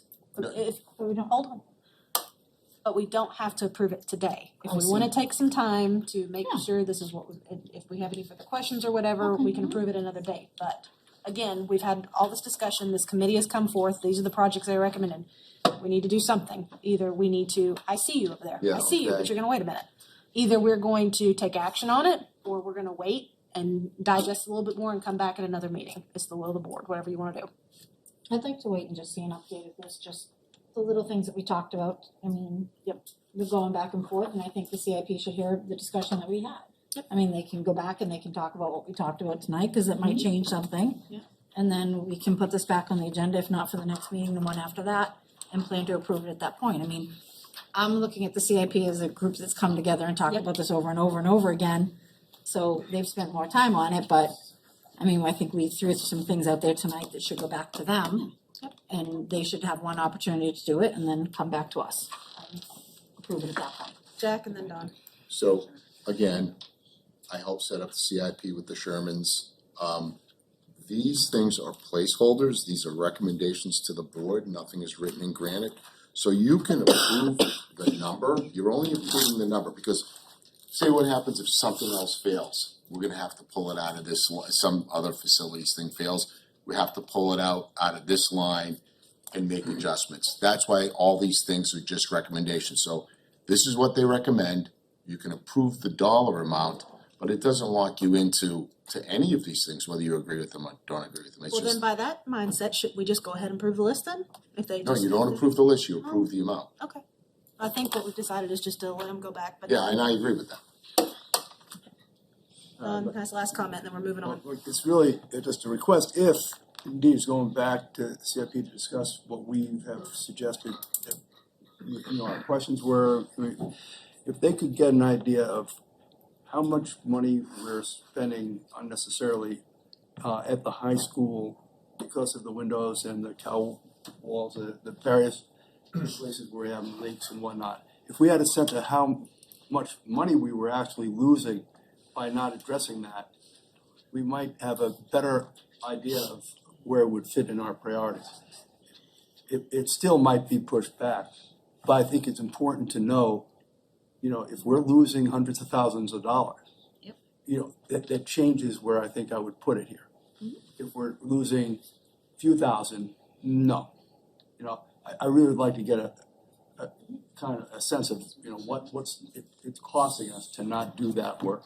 Correct. So I'm just gonna step on this with Carl. So all of the projects were looked at with EEI when they went through. And EEI gave us an extensive list of everything, and like you said, there was the 25 million was the first phase, and the windows were on the next, correct? They didn't make the first 25, they were on the next. They're not on the next, there's a list of $120 Right. million worth of other items. Of other items, so it's not the next, but the point is they weren't in the 25, but they're there. So EEI has already looked at this and has an idea. So we can have I mean, you're talking with them regularly, so can they look at that and look at those windows a little closer and perhaps come back to us with some sort of a summary as to the window projects and the phases, what they would cost, and again, what they think potentially, I mean, if we move that forward, I think that's what you're looking at, is the idea is, if we move that forward, are we gonna have a cost savings that's beneficial to us that could then, you know, make sense to do? So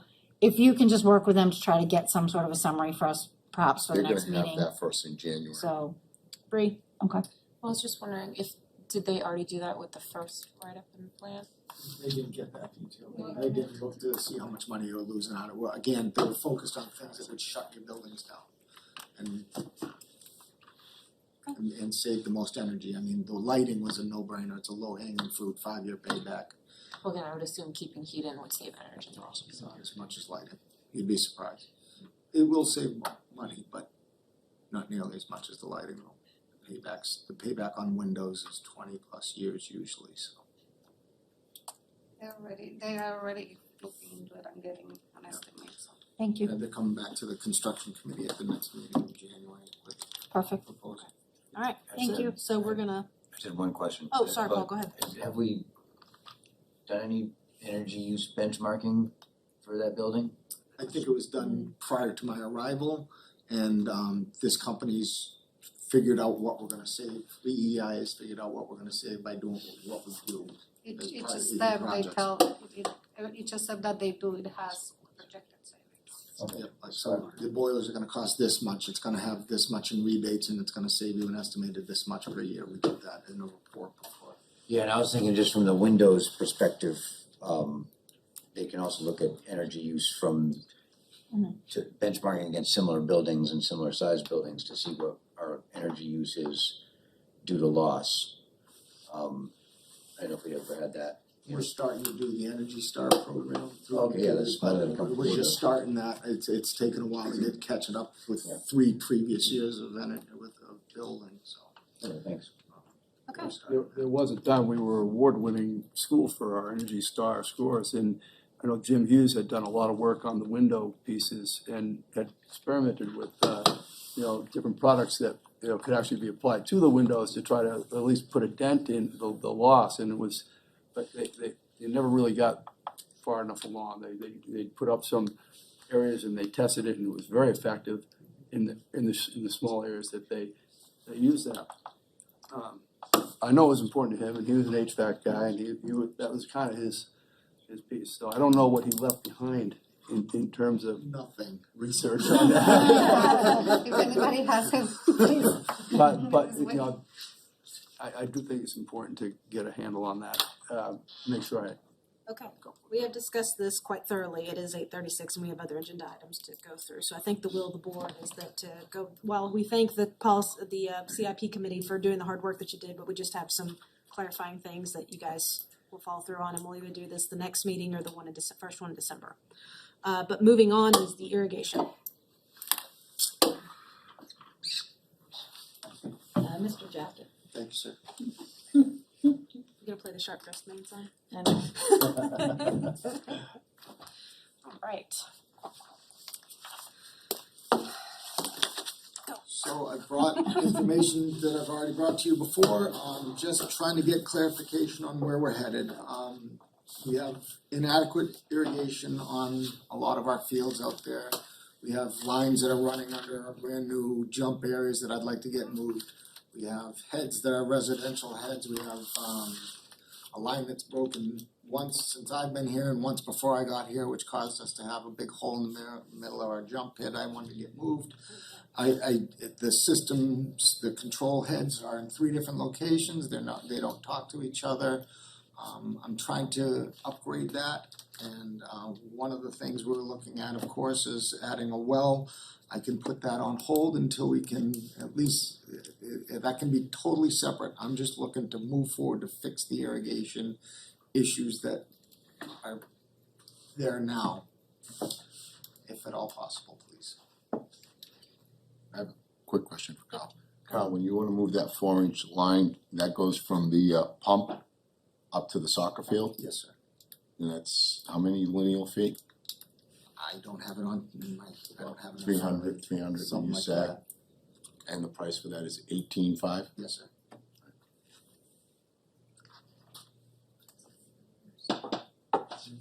Bree, go ahead. Was there an RFP? There was an RFP. We did an RFP. And how many did we send out? How many people did we send it out to? I sent it to 3 companies that I know of, and we posted it on our website, and we got 2 people to walk and only 1 bid.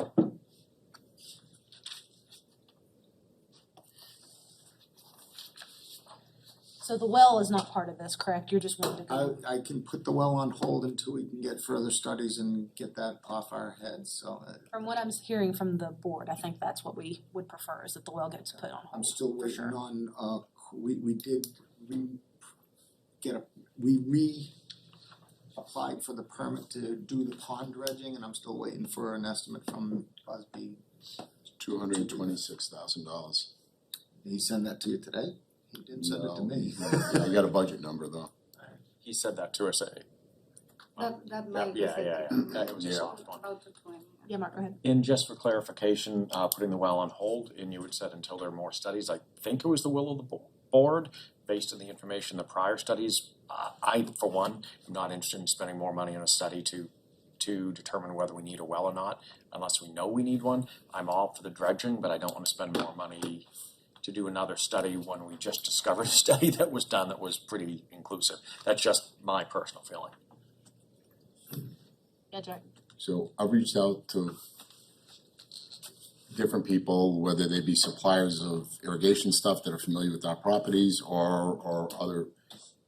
There are so many differences of opinion as to what needs to be done out there and the right way and the wrong way to do things. I would love, and I know the board, I'll receive this, I'd like to do an audit and I don't think it's gonna be over $1,000 to see exactly what we have, exactly what's needed. I will tell you, Carl, that, I priced out running 350 lineal feet of pipe and got a price almost half of what we were being told will run from the pump up to the side of the hill. So what I'd like to do, and what I would suggest we do, and then I will not say another word on this issue, I promise you. I'd like to have the audit done, have an RFP based on what that audit is, and then put it out to bid to with those companies that I think we all agree that, those. I paid $2,000 for an audit from Corbett Irrigation. They're a very respectable irrigation company. They did an audit of they did a survey of our system, an assessment of our systems, and this is the RFP was based on their study. So if we, on their assessment. Now, they can't do an audit because audits actually need to have a system that's in 100% working order in order to get a proper audit of what watering is taking place. So that is why we need to fix it before we can do an actual audit on the system. And from that, this is what you're recommending that we need to fix. And this is right from the survey that we did. So Kristen, and then you. And I just kind of lost, but you said only one. And it was. You put it out and only one did. So we brought a company to do an assessment of the systems that we currently have. So basically, we open up to a very reputable company to tell us, please tell us what is wrong and how we can fix it and what is the best way to go for it. We paid $2,000 for that. They gave us a report. Based on that report, Carl wrote the RFP that we put out. We put out the RFP, 3 people came for the work, and only one company bid for it. So we did have the assessment of what is the system that we currently have and what is the need, what needs to be fixed. Yes, Bree and then Jack. Was the well on the original RFP? Yes. Yeah, so again, I'll go back, oh God, I'm going against my word, not saying anything, huh? The water source has always been our issue there as long as I can remember. And although our system may not run efficiently, it does run, it does operate. And yeah, this year we had a lot of rain, so the grass is green.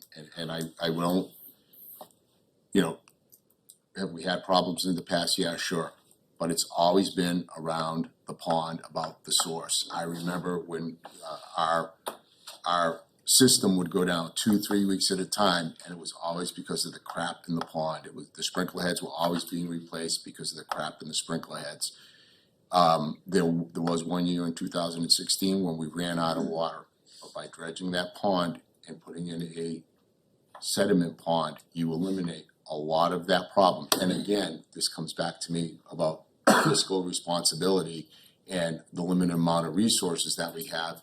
And if you have to fix one is kind of working and the other one is broken. again, we've had differences of opinions on the well. My guess is that company that came in and made the recommendation recommended the well. We had engineers that said, don't do that. So the, No, that's not true. That's not true. Yeah, The the three engineers are here. engineers that were here said okay, that so as a I have, Hold on. excuse me, I have the floor. No, You two have gotta you stop both of doing you, that to me. you are out of order and No, you're I'm gonna, not. yes, you are. You're out of order. Do you need to go cool off? I was saying. You're out of order. I was It's talking. Krista's Can I turn. ask a question? Following up with what Lou just said, if the well was on the initial RFP, do we think if we put another one out without the well on it, we would get more bids? Perhaps we could do that and see what happens. I think everyone's in I think in that's- agreement that this needs to go forward. I think the well was just a part of it and they would just hire another company and they got an estimate from the other company on that well. It Okay. wasn't that they were gonna dig the well. The company that did it is an irrigation company.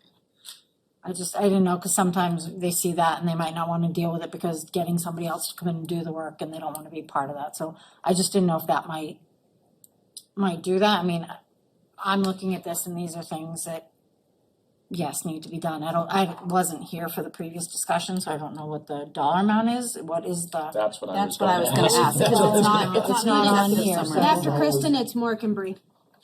I think the well cost was $35,000, don't quote me, it might have been So what- 32, 35, something. But what about everything without the So what's everything well? else? Yeah. If we did everything else except for the well, assuming, and we're not gonna hold you to your word, to remember that offhand, what was the? It was 100 and, I don't have it in front of me. Pull my computer up. Where is it? Yeah.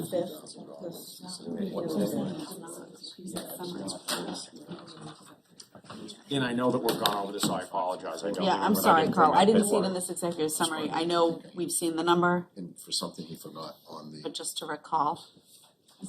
quote. Can I talk a little bit? I just wasn't. Yeah, Bree, go ahead. So what I would like to see is a fresh RFP with the pond dredging and the 4-foot line improvements go out to more than 3 people. Maybe use some of the sites Jack has given us and hopefully get more than one contestant. That makes sense. So I think the pond dredging would be totally separate from the Two irrigation. RFPs, don't care. Probably 2 RFPs. Do we think Is that is that what you reasonable? wanna do, so I don't have to look up the price? Yeah, I think that's a the reasonable general request. consensus. Yes. I think we're all in support that it needs to move forward, it needs to be done without, But I do have a question. Just wait till Kristen's done and then I you think can. it needs, I lost my track. I think it needs to move forward. I think everyone that has battered this back and forth, Yeah. it's not the well, it's the other stuff. Try to put out a couple more RFPs creatively and see if we can't get some other numbers that come Some in. other bites. And then I think you have the support and the will of this board to do that.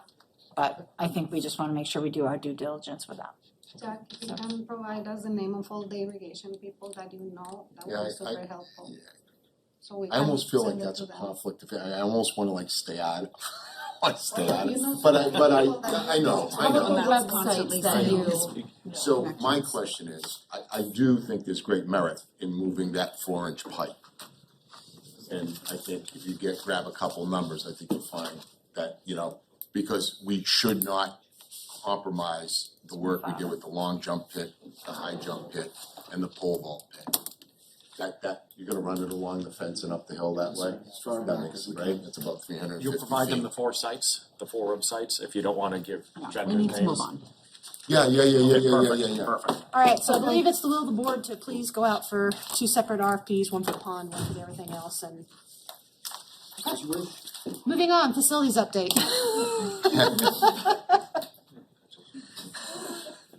It's there. Can I offer, Carl, that you pretty much covered everything? I was just gonna say, is there anything else? And I'm not so sure there's anything in the facilities update that we haven't addressed yet. And we have the summary to review if anyone has any questions. I'll We can second address them. Justin's motion. Okay. So, alright, So thank we're, you. we're doing a lot of stuff is still open, so, if anybody wants to see any of this stuff, please, you're more than welcome. I'm trying to get some photographs over to the SAU so they can get them up on the website for things that are going on. I don't know if you got to see what was going on with the tennis courts, but that was really exciting, watching them pump that in. It's a really exciting process what they're doing, so that's pretty cool if you get a chance to look at that. Awesome. Can I just tag on what he just said, Real quick, please? yes. Yeah, real quick. I've been out there because I'm so intrigued with that process. They are pulling cables every other day, but then on top of that, they're gonna etch the concrete, do like 3 coats of an epoxy, then a coat of rubber, then seal it. It's not just a slab of concrete. It is so much more. From an engineering standpoint, my understanding is the way it was described to me, was it's the same way they build decking for parking garages. And this will be a lifelong investment, which then makes the tennis courts probably the cheapest platform to play on that we have in the district. Other than the Dust Bowl. Other than the Dust Bowl. Thank you, Carl and Maria. All right, administrative report. So Maria's here, I'm gonna ask, she'll go first. Maria's gonna share some things with regard to tax rates in the communities, just give us a historical perspective. I know Sandy's got a thing or two to share, and then I'll close for the admin report. Okay. What about these? Need a hand? Yeah. Justin. Let Justin have it and you can.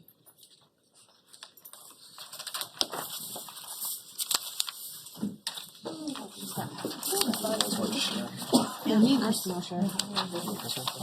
We don't mind sharing. You don't mind sharing.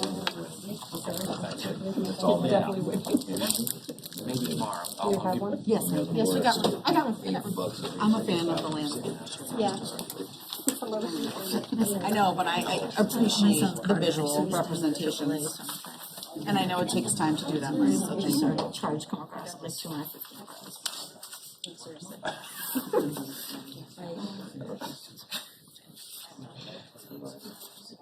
That's the one that she's. No, it's in So. not necessarily early.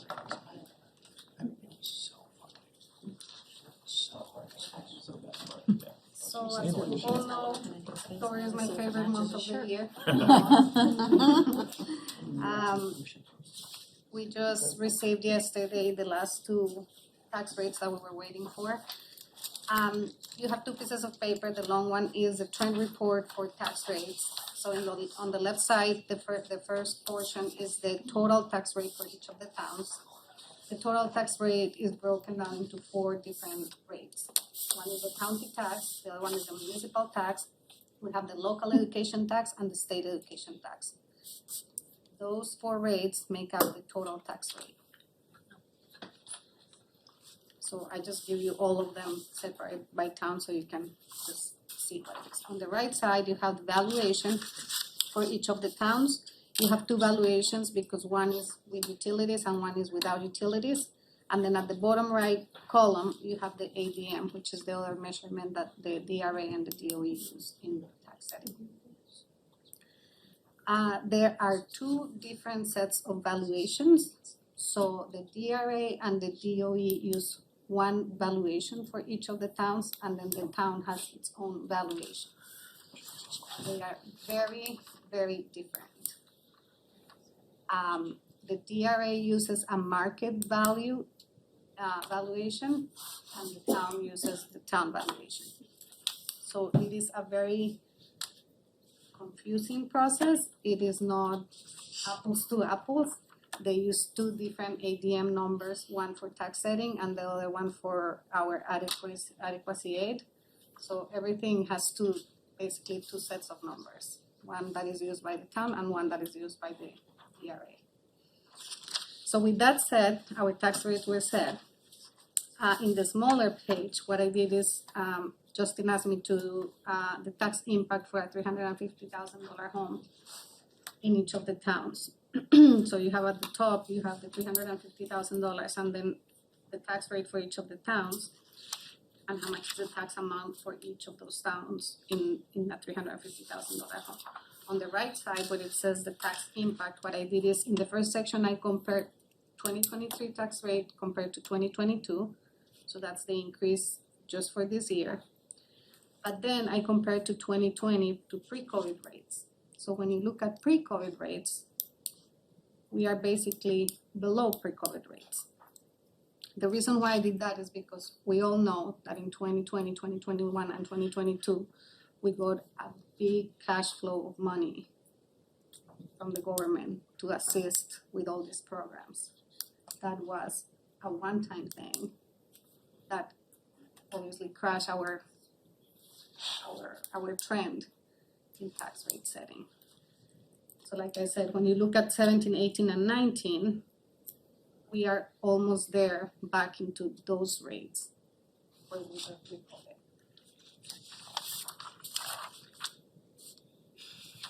The biggest hit, as you can see, was Danville. Danville hasn't had a valuation in 5 years, so they are due for evaluation. So probably, hopefully next year they will have their valuation.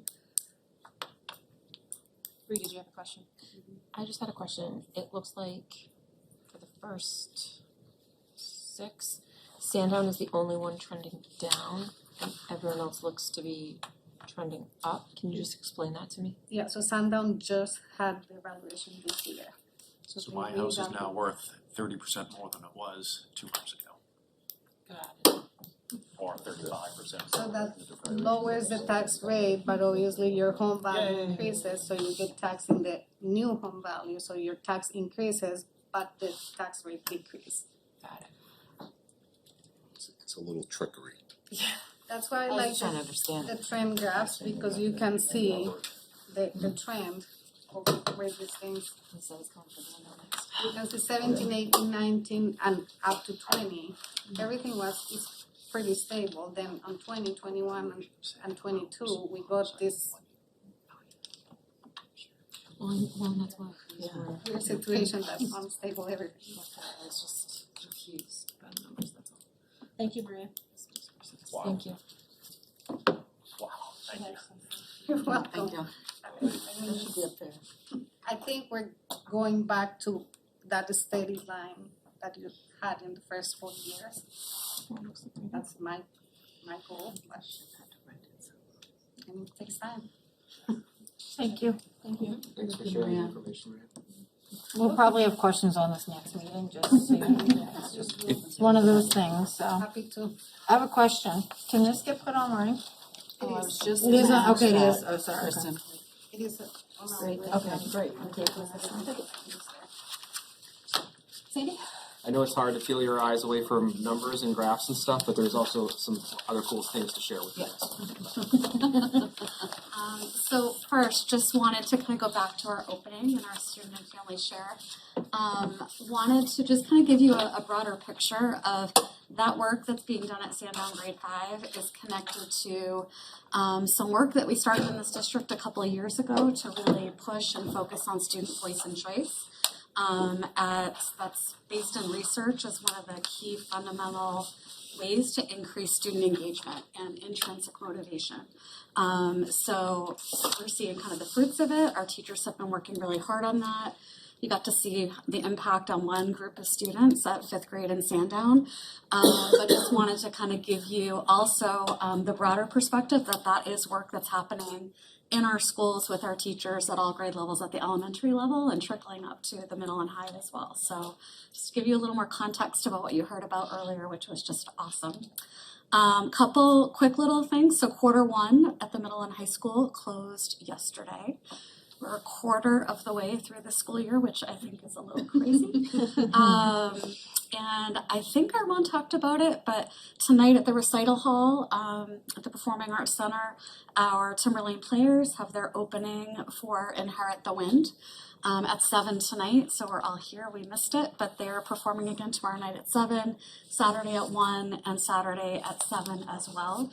So if you have plans at any of those times, please go check them out.